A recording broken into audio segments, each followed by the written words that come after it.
If you like audiobooks or audio shows, check out a free trial of Audible. Just click the link in the description.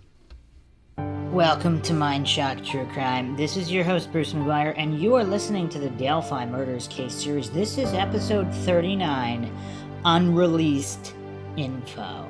We're going to go over some very, very curious information, some from immediately after the murders, and other information that has not been released, and examining why it has not been released, and the nature of rumors early on, which a lot of which are actually turning out to be true and verified by police several years later. Obviously, there's a lot of eyes on the case, and a lot of goofs who aren't logical obviously hallucinate that none of the rumors can be true, despite how many keep turning up to be corroborated by law enforcement after the fact. So we're going to take that to the next level and examine possibly the most mind-shocking info yet in the Delphi case. As always, if you enjoy the podcast, find it interesting and informative, want to help support Mindshock, want to help us keep up awareness in unsolved cold cases, missing persons cases, and wrongful convictions, you can donate to our PayPal. Just check the link in the description. Make sure to subscribe to the channel, hit that bell for notifications. You could also become a YouTube member right here on YouTube to support the channel that way, access to exclusive streams and chats. Like and share the podcast, Twitter, Facebook, Reddit, Patreon. Patrons do get priority for case topic, logical analysis, co-podcaster requests. You could also be a guest in the podcast depending on your tier. Questions, comments, theories, thoughts, suggestions, rebuttals, debunkings of any kind, leave them in the comment section. So let's get right to it. This is a post by Green Caterpillar 9 months ago on the Libby and Abby subreddit, which has a fair amount of decent logical users, also a fair amount of Dunning-Kruger goofs, but every single case has that. So we're going to examine this astute post, info not released by law enforcement, but for one reason or another has at least 70% chance of being true, and why I have keeping the info to DMs.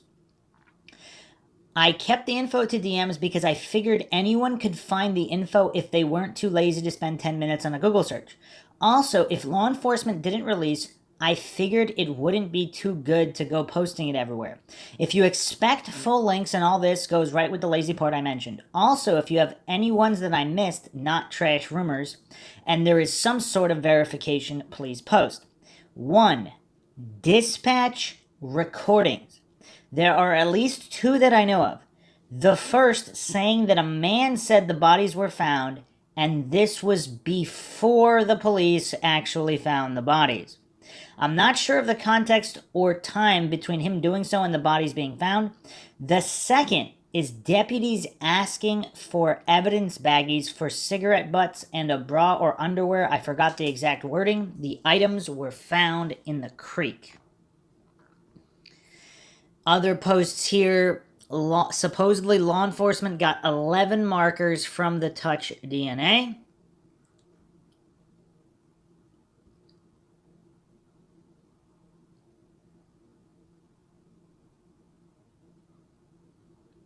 So, user since deleted posted this. There was a citizen. Another office says they haven't gotten any reports.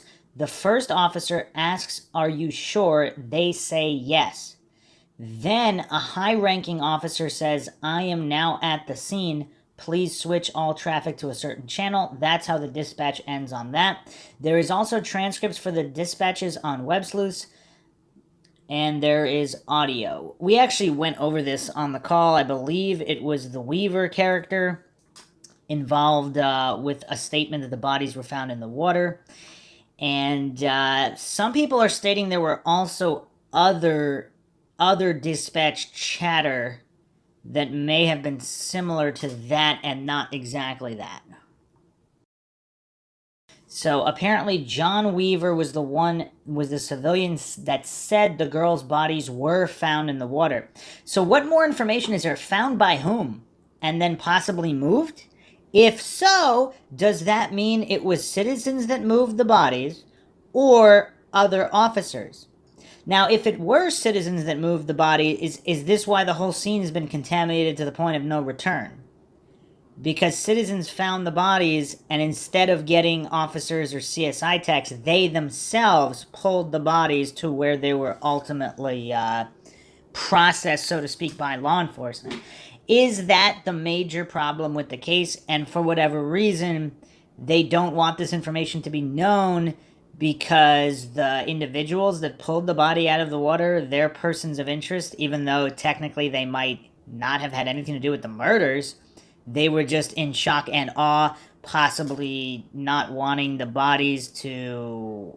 I mean, again, depending on the nature of how fast that river was moving at that time, perhaps they were, I don't know, they were afraid to not move the bodies out of the water. I mean, again, I have no idea how anybody would react in that situation.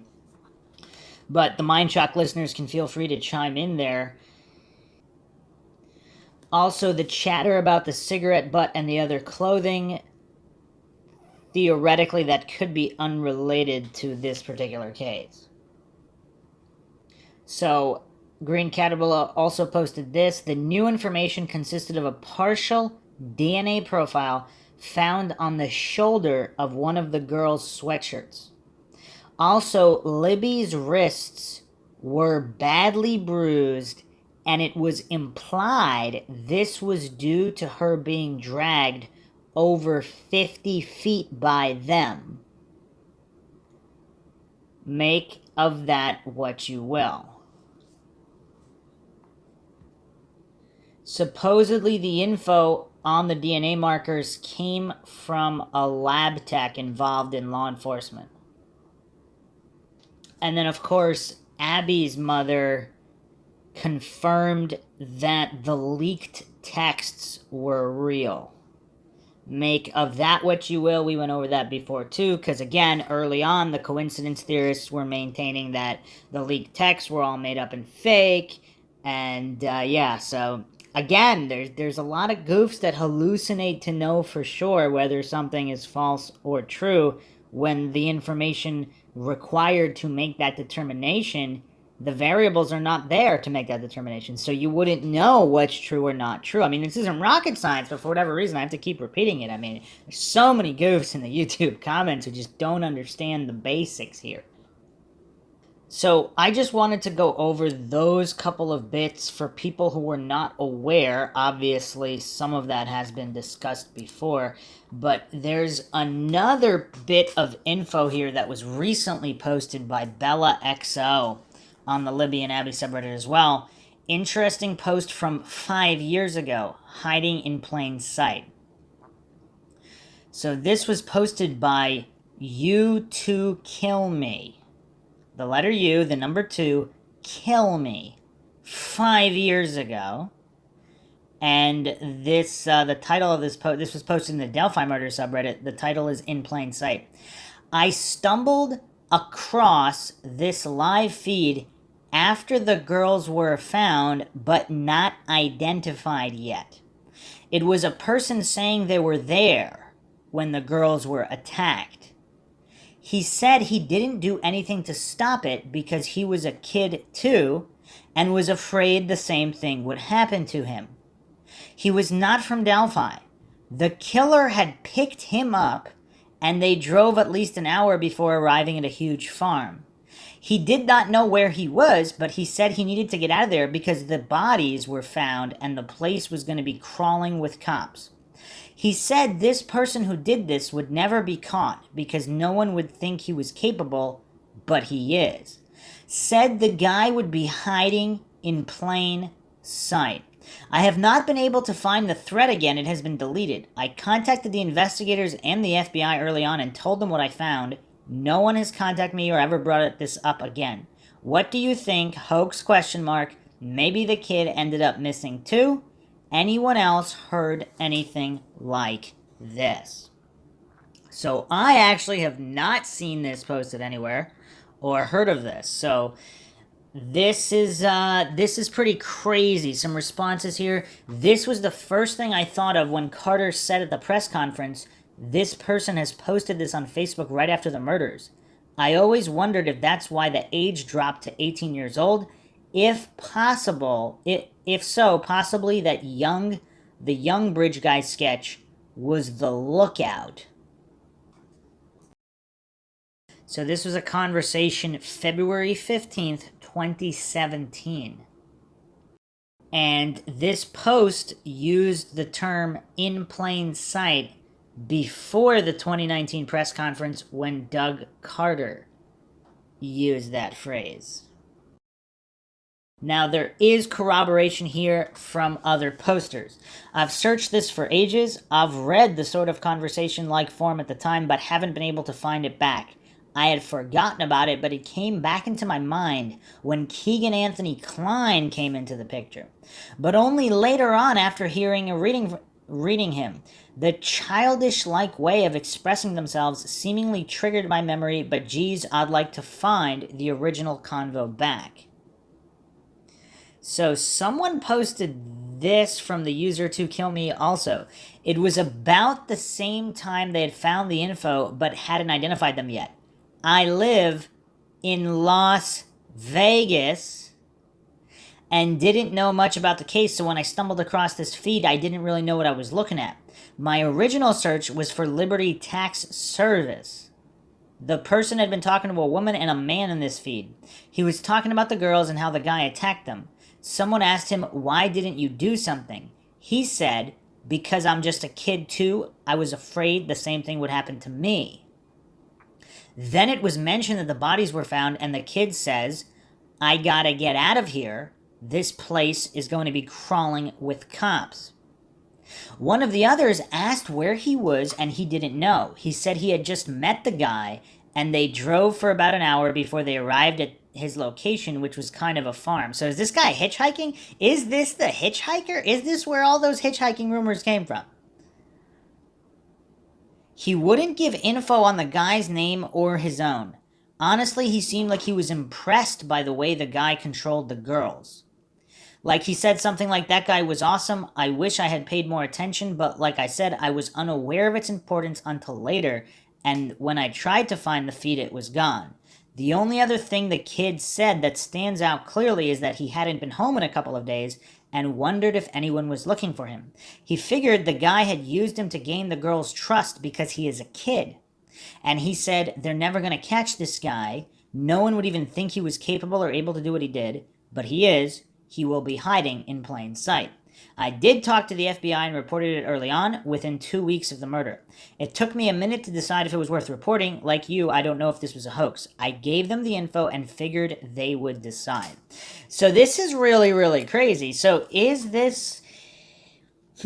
So what's the context though? I mean, this guy, is this a hitchhiking situation? And he didn't, why would a killer pick up a guy, they go hitchhike? Is this just a partial story and he really didn't want to tell the truth about their relationship or any prior history because he was involved in other criminal activity? But it sounds like he really didn't know that the killer would actually kill them. I mean, that's what it seems like reading this second or third-hand account of the conversation, which obviously there's no actual link to it. But that's the first thing, the impression that I get from it. And apparently, when they were first found, it was stated that 2 female teens were found, but they weren't identified immediately.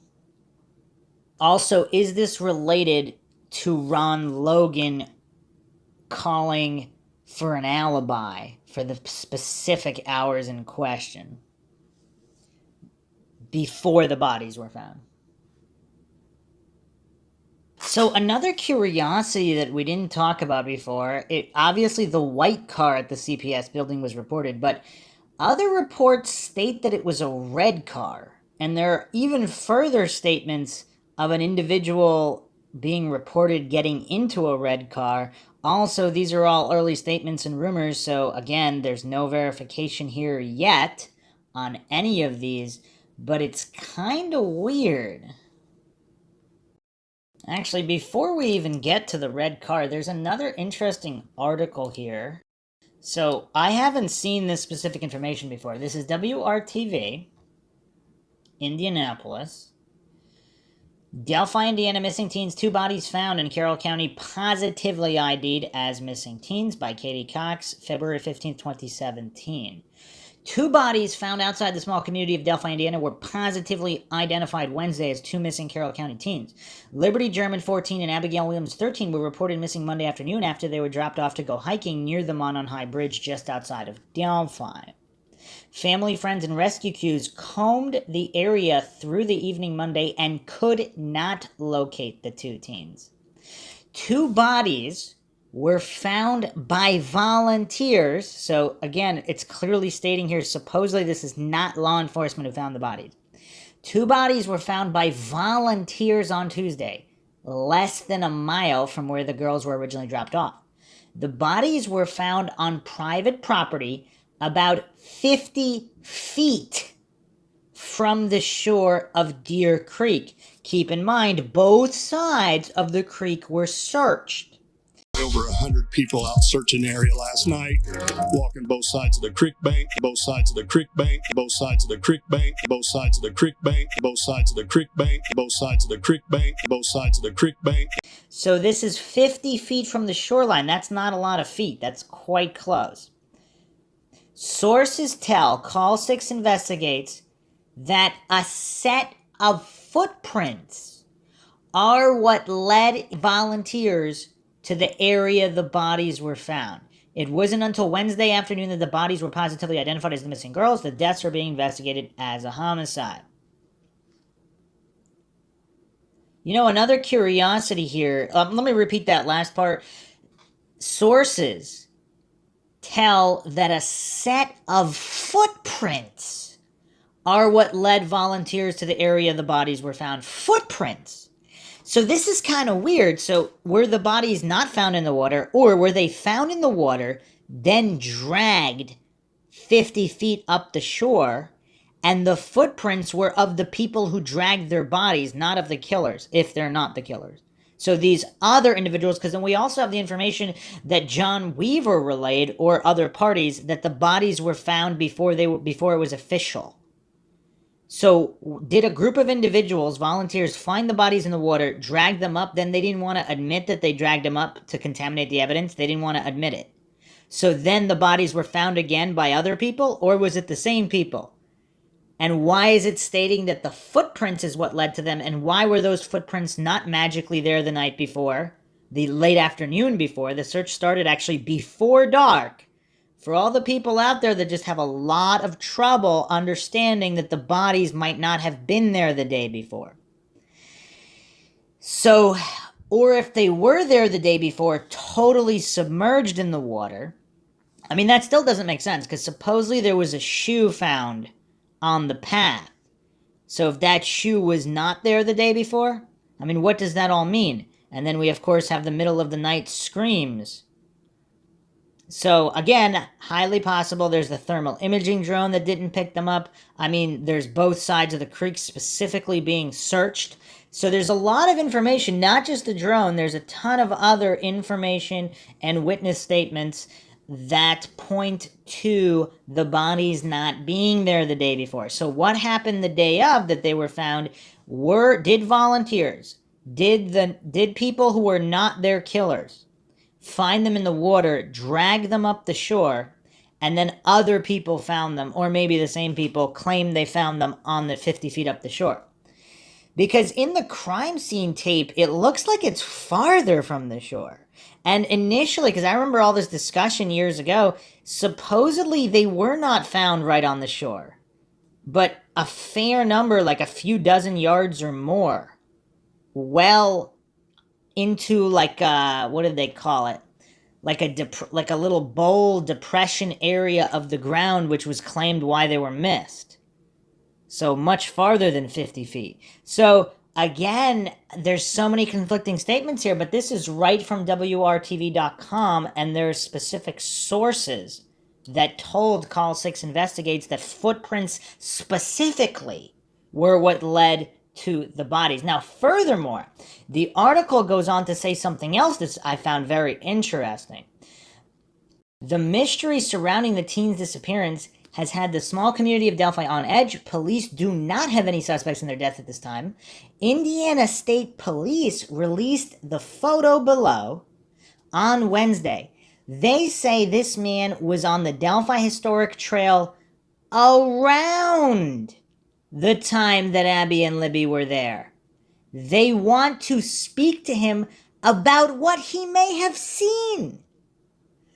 So, whoa. Okay.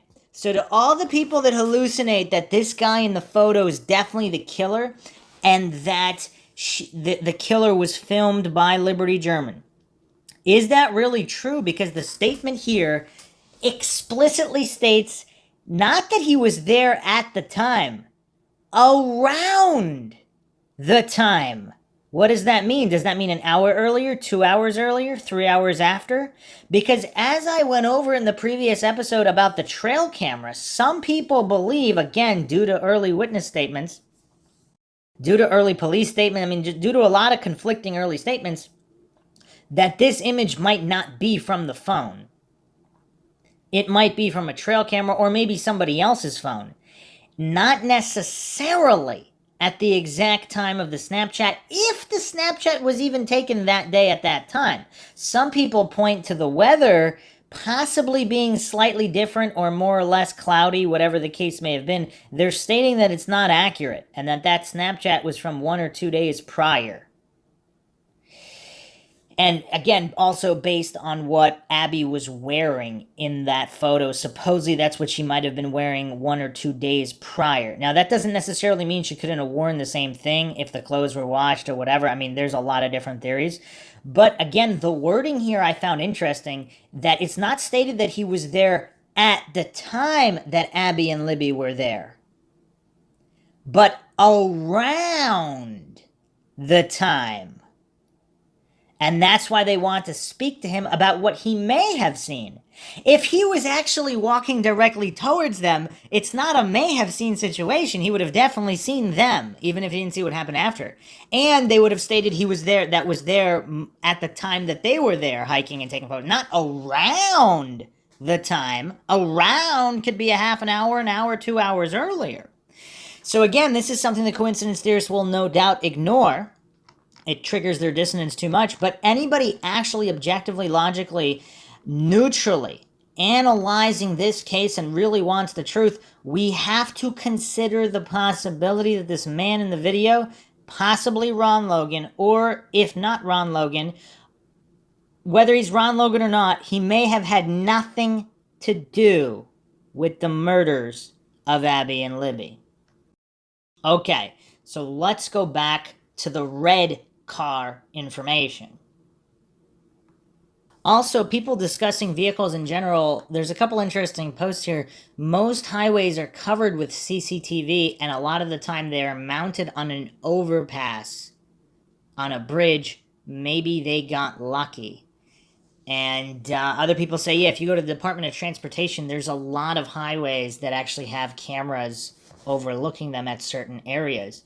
So you would think that they went through all of that, or whatever the closest cameras were. Again, I don't know if we have that information on exactly where all the cameras are, but you would think within a 10, 20, 50-mile area, it's possible they have a car that they're very interested in.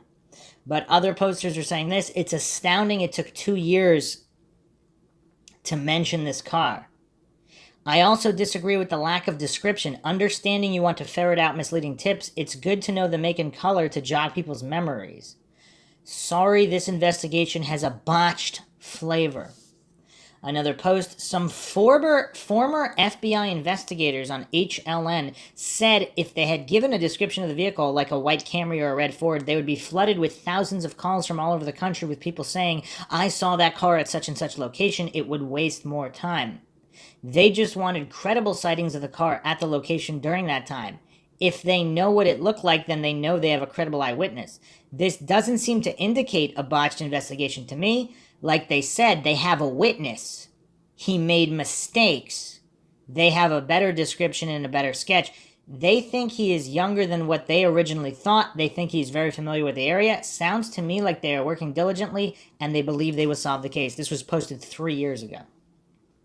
Now, what's weird, though, is in most cases, don't they release the make and model of a vehicle that they're looking for? I mean, this is strange, because in most missing persons cases or murder cases where they're looking for specific information, They do publish, they might not necessarily publish the plate number, but they publish the make and model. In most cases, I mean, people watch the news, they see that. So it is kind of interesting why they would not. I mean, then again, this is definitely an outlier case, regardless of the reasons why for that. Another post here. Why do you think law enforcement decided to not release the sketch that was taken from an eyewitness a couple days after the murder and instead decide to go with the sketch they took 5 months to generate? They published that older heavyset bridge guy sketch for nearly 2 years as the primary suspect. Then they changed back to the sketch they originally had from an eyewitness within the first few days.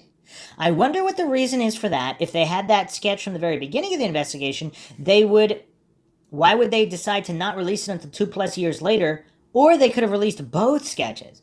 It's very confusing. And that's another good point, too. There's a lot of cases where they release 2 sketches because they're not 100% sure. Because if it's 2 different individuals, there's 2 different persons of interest, not necessarily suspects. They could have released both. It's very confusing to me why they would totally disregard an eyewitness sketch from 2 to 3 days of the murders, only to change their mind 2 years later and make the man in this sketch their main suspect. With this vehicle information that we're just learning about, I have to wonder how people are expected to know what to report. This was over 2 years ago. Memories fade, people move, evidence deteriorates, and we don't even know what kind of vehicle they're looking for. Maybe they don't even know what kind of vehicle they're looking for. The only theory I have that could explain that is that maybe they had scent dogs track a scent to that parking lot, and then it was gone, meaning there was a car parked there. That, or like you said, they know what vehicle they're looking for and need an independent witness to place it there that day. It's very frustrating that this monster is still out there going unpunished for his crimes, despite having an all-bet grainy video, audio, and eyewitness sketch, and there has still been no arrests. I'm losing confidence in law enforcement as the months and years go by. Again, this was 3 years ago. Now, another point here is the reason that this hasn't been solved is because the sketches and the video all have nothing to do with their murders. I'm just floating that theory out there. This is Mindshock. I am not claiming anything is true or untrue. I am not hallucinating to know the variables that I don't know and claiming something is more or less likely. A lot of goofs out there, they try to claim, oh, what's more likely, this or this? Well, without having the variables, without having the critical information you would need to have, it's impossible to state what's more or less likely in this particular case with these particular pieces of evidence. Someone responded this: they would be flooded with thousands of calls from all over the country with people saying, I saw that car. The response to that, if they gave the make and model, the response to that by Aswe Duger is this: as opposed to 0, given the option they chose. I know which one I would pick.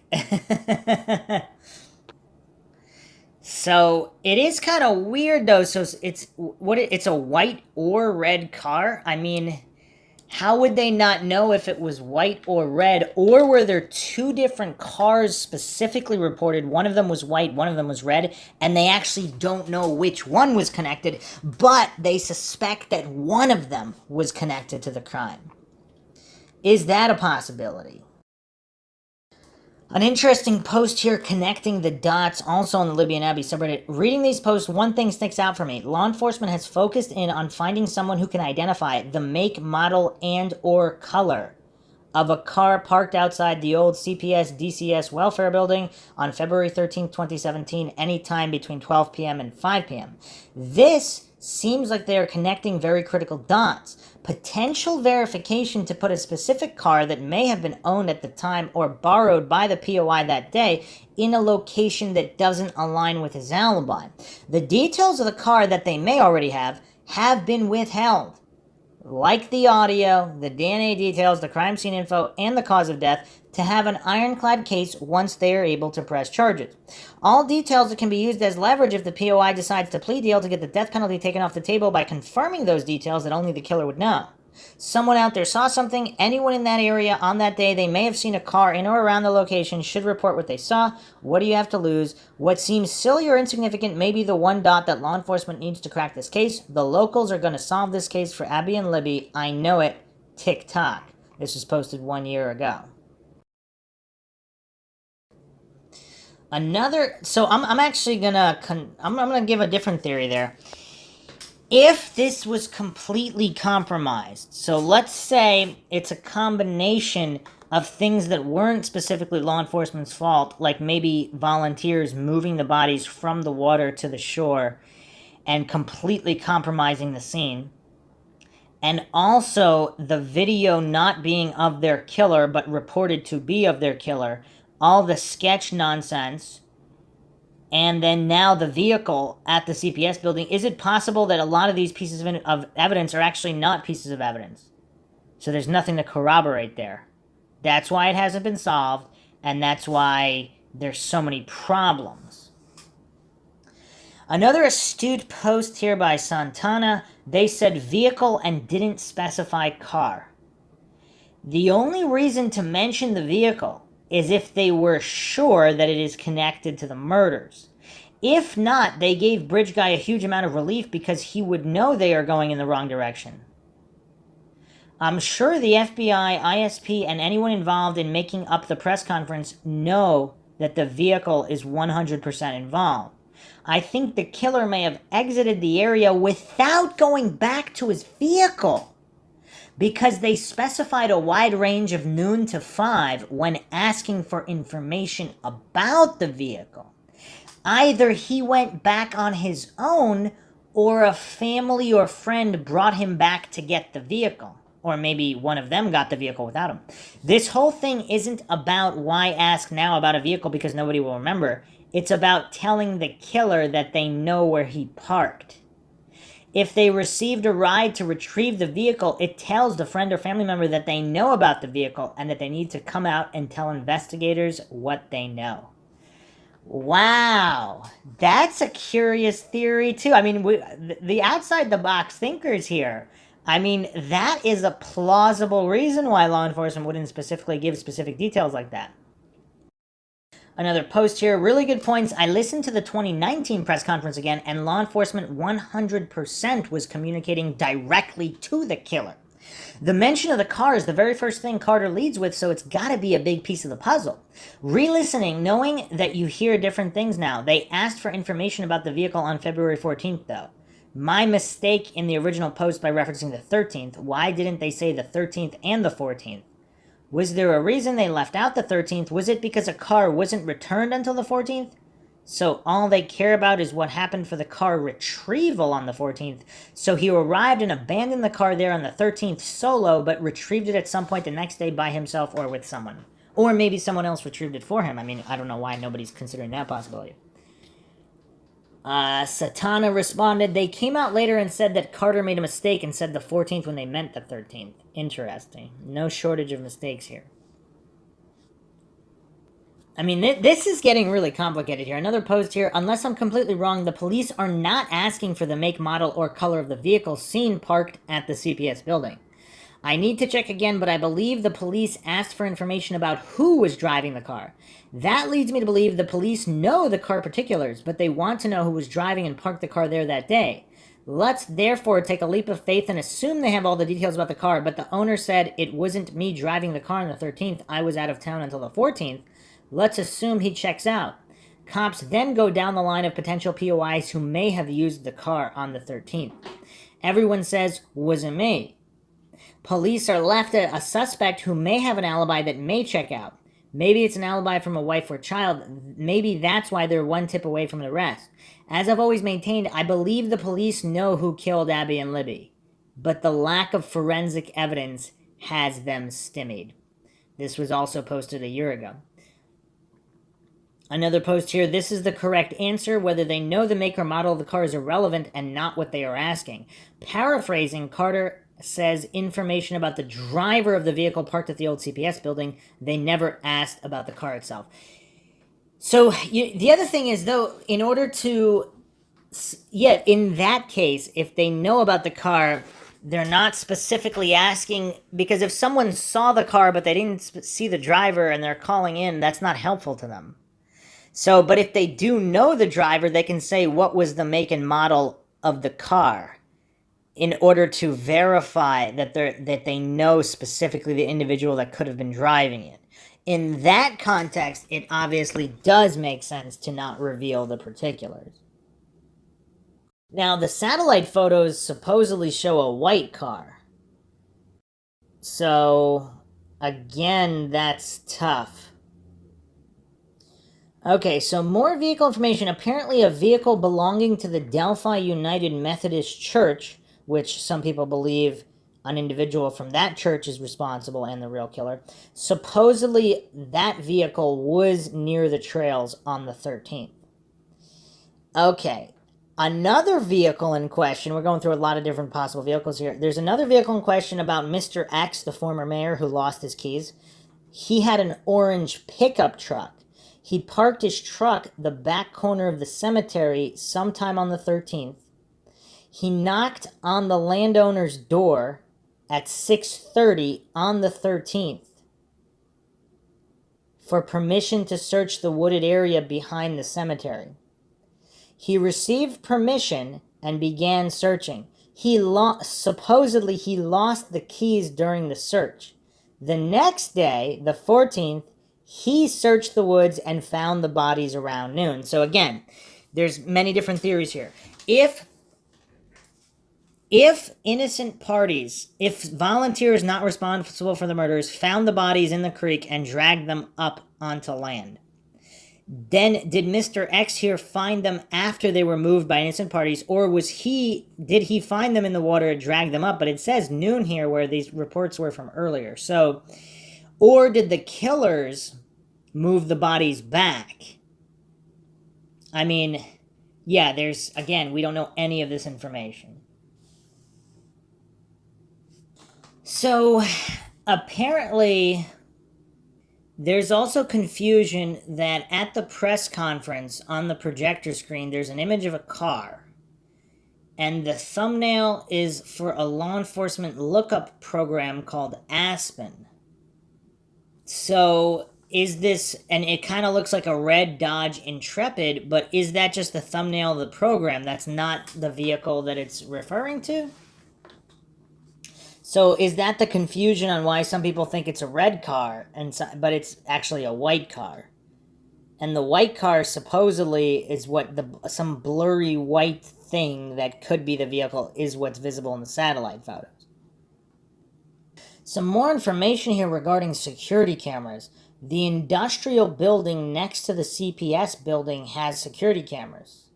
Another response, I saw one on Anderson's and I wondered if it captured traffic passing by the CPS building and maybe even Highway 25.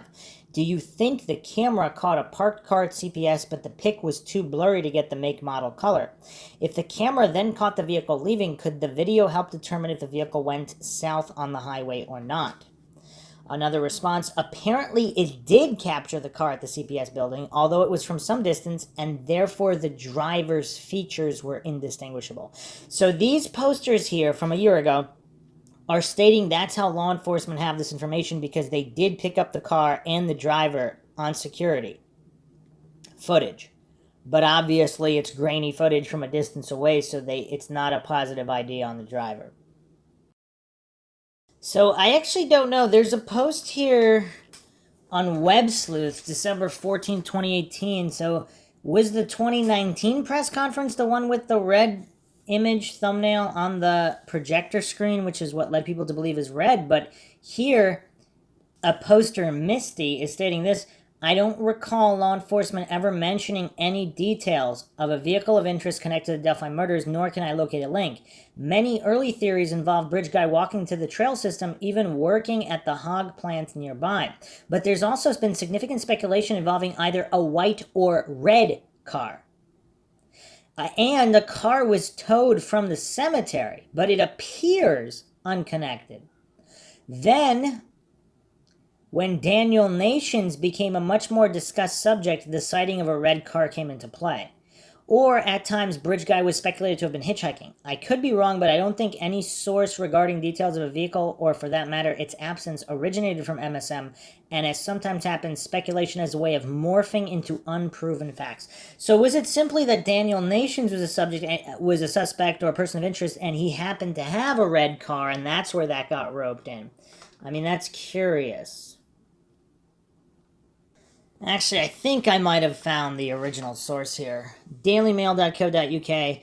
This is September 28th, 2017. Sex offender 31 arrested for threatening hikers with a hatchet in Colorado may be connected to the unsolved murders of 2 teens in Indiana whose bodies were found on the trail. The man responsible for the murder of 2 teens in Indiana may have been found nearly 1,000 miles away in Colorado.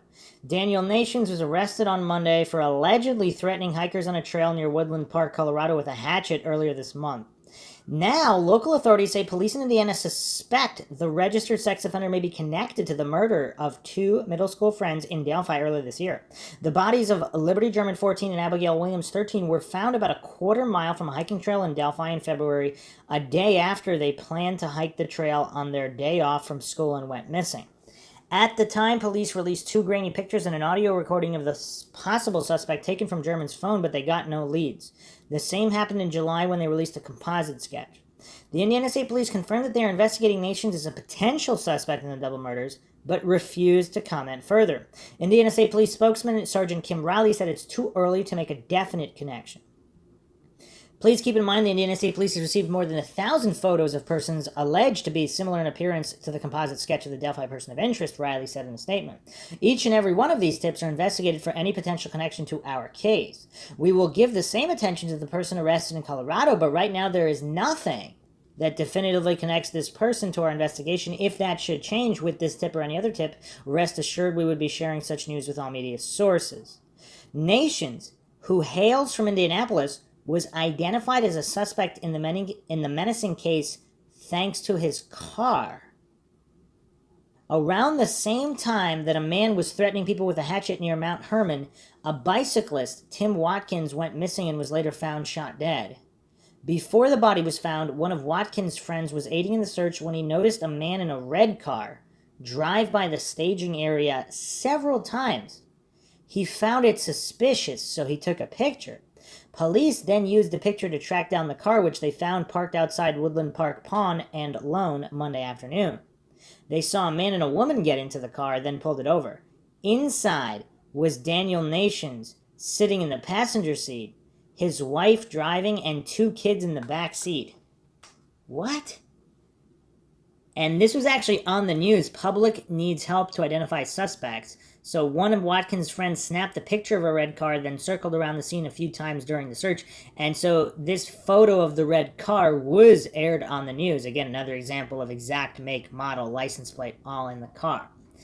Then officers questioned Daniel about the menacing incident on Mount Hermon Road, and he admitted that there was a hatchet in the back of the vehicle, but he claimed he was not connected to the case. We're not that kind of people, he told officers, according to the arrest affidavit. He also admitted that his wife's rifle was in the trunk, which she brought for protection after the vehicle was broken into. After running background reports, officers realized that the husband and wife both had non-extraditable FTA warrants from other states, and that Daniel was a registered sex offender and had a previous conviction for domestic violence in Indiana. Their license plates were also from Indiana and were expired. Daniel was booked into the Teller County Jail on a charge of weapons possession by a previous offender. Other charges are pending. He is not currently a suspect in Watkins' death. Okay, so is this just a conflation that occurred with the red car because there was a red car in this other case, and Daniel Nations was talked about as a potential person of interest or suspect in the Delphi case?